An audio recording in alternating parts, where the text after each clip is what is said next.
Tignan nyo to mga boss, dalawang langis yan ha. Pareho silang 10W30. Disregard nyo na yung kanilang sizing kasi yung isa is 8 liter, yung isa naman is 4 liter. Pero ang pagkakapareho kasi nila, pareho silang 10W30. Pareho din yan na pwedeng gamitin sa gas and diesel engine. Ano ang pagkakaiba nila? Sige, bago ko sabihin sa inyo ang pagkakaiba nila, kayo munang tatanungin ko kung ano sa tingin nyo ang talagang pagkakaiba ng dalawang langis na to. Paki-comment sa baba ang sagot nyo.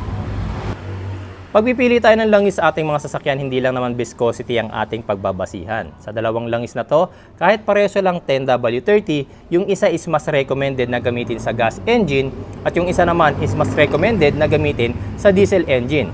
Paano malalaman? Siyempre nakalagay din yan sa label ng bawat engine oil packaging.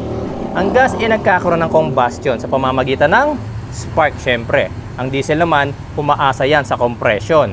Kaya magkaiba din ang fuel needs nila, yung compression ratio and syempre yung pressure ng pagpasok ng fuel sa loob ng combustion chamber. Kaya may kanya-kanya din silang standards na sinusunod pagdating sa emission, fuel economy at power, at yung pagpili ng tamang langis ang mahalaga. So ano bang basehan mga boss para malaman natin kung alin dito yung para sa gas at para sa diesel engine? Wala nang iba mga bossing kundi yung API rating nila mga bossing. Dito sa label mga boss makikita natin kung alin ba dyan yung mas advisable na gamitin sa gasoline engine at sa diesel engine. Kapag sinabing API S, ibig sabihin spark, at kapag sinabing API C naman is compression. So pang diesel yung C, pang gas yung S. Pero kung mapapansin nyo nga, pareho nga silang pwede sa gas at diesel. Pero ano yung pagkakaiba nila? Eto mga boss, kung gas engine ang sasakyan mo, mas advisable na gamitin is itong API iSynth. Bakit? Kung mapapansin nyo, API SN siya.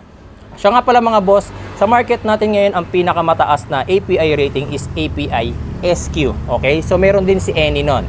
Pero sa ngayon, ito lang muna yung mabibigay sa inyo comparison.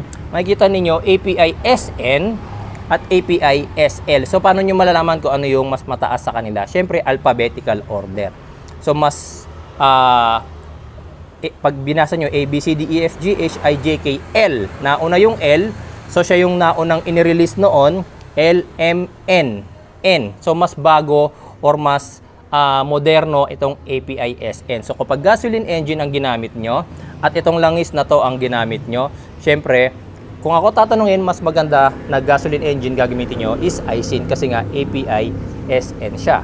Ngayon, pag diesel naman ang sasakyan nyo, yes, pwede to sa diesel. Pero kung makikita nyo yung API rating niya, CF lang. Pero etong si Sigma, mga bossing, is API CI4 naman siya. So, ito naman ang mas advisable na gamitin sa mga diesel engines. So, ngayon, alam nyo na kung anong pagkakaiba ng dalawang langis na to. Yes, API rating. Hindi lang po viscosity ang tinitingnan natin. Kaya kung habol mo, ma-maximize ang full potential ng makina mo, wag lang sa viscosity titingin ha. Pagbasihan mo rin ang API rating. For sure, mas tatagal ang buhay ng makina mo, mas titipid yan sa diesel, mas may iwasan ng masamang emission at mas magtatagal din magkaroon ng carbon buildup sa makina. Okay po, maraming salamat guys sa inyo pong panonood.